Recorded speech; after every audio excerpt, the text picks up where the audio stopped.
آپ جس فیلڈ میں بھی ہیں، اپنے جس جگہ پر بھی ہیں، جس کیفیت میں بھی ہیں، یہ آیت آپ پر، ہم پر ہر موقع پر پوری اترتی ہے۔ والذین جاہدوا فینا، جو ہماری راہ میں کوشش کر لیتا ہے، لنہدینہم، یقیناً، اور یقیناً تاکید ہے یہاں پر، لنہدینہم، تین تاکیدیں، اگر مجھے آپ اس کا ترجمہ لفظی کرنے دیں تو یقیناً یقیناً یقیناً، لنہدینہم سبلنا، سبل ہے سبیل کی جمع، ہم اسے اپنے راستوں کی ہدایت کیا کرتے ہیں۔ اچھا، سبلنا انبیاء کا راستہ، قرآن کا راستہ، یہ جتنے بھی سبل ہے نا،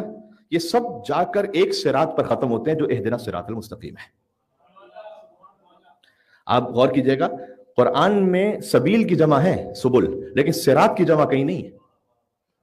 کیونکہ جتنے بھی یہ راستے ہیں جو اللہ سبحانہ وتعالیٰ کی جانب سے متعین ہے، قرآن، اہل بیت، اس میں ثنویت کی نسبت نہیں ہے،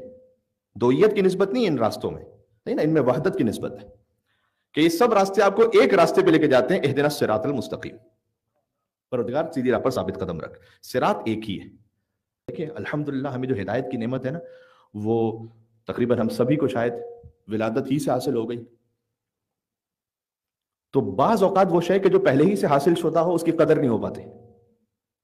حضور مکرم کے بعد ایک شخص آیا، اس نے آ کے کہا کہ یا رسول اللہ، میں بہت ضعیف ہو گیا ہوں اور میں کوئی طویل عبادتیں نہیں کر سکتا، زیادہ اعمال نہیں کر سکتا،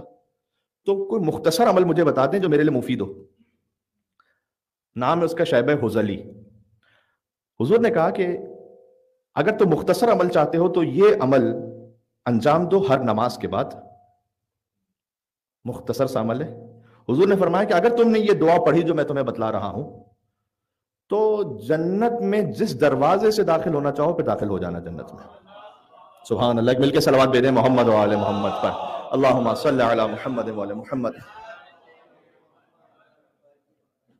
جنت میں داخل ہونے کے لیے کئی راستے ہیں نا، باب المجاہدین ہے جو مجاہدین کا راستہ ہے، جو باب الریان ہے روزے داروں کے لیے دروازہ ہے، ہر دروازے سے ہر ایک داخل نہیں ہو سکے گا، لیکن حضور نے فرمایا کہ اگر تم یہ دعا پڑھ رہے تو جس دروازے سے چاہو جنت میں داخل ہو جاؤ۔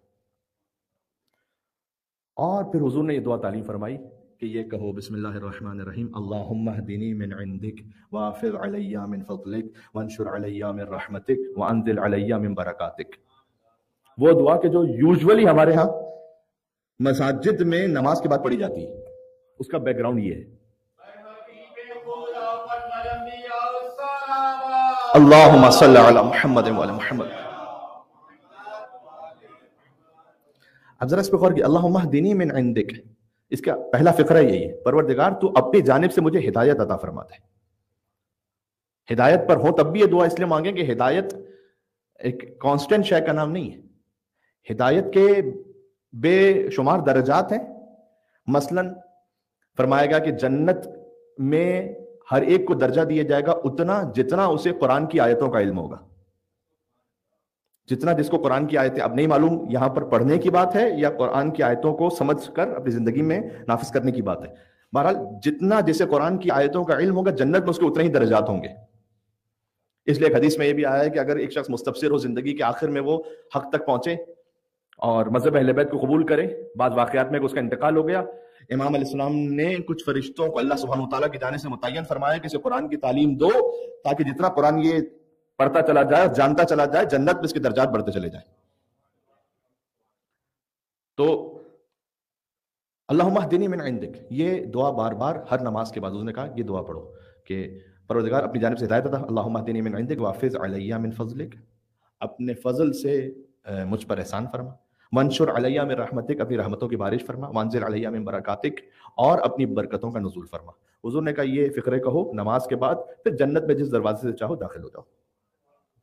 تو اس میں بھی پہلی دعا ہے کہ پروردگار اپنی جانب سے ہدایت عطا فرمائے۔ رسول اللہ نے جنگ خیبر میں، خیبر کے دن علی بن ابی طالب سے کہا تھا کہ اے علی، اگر کوئی ایک انسان تمہاری جانب سے ہدایت پا جائے تو یہ بہتر ہے پوری دنیا اور جو کچھ ہے اس میں ان سب سے، کوئی ایک شخص تم سے ہدایت پا جائے۔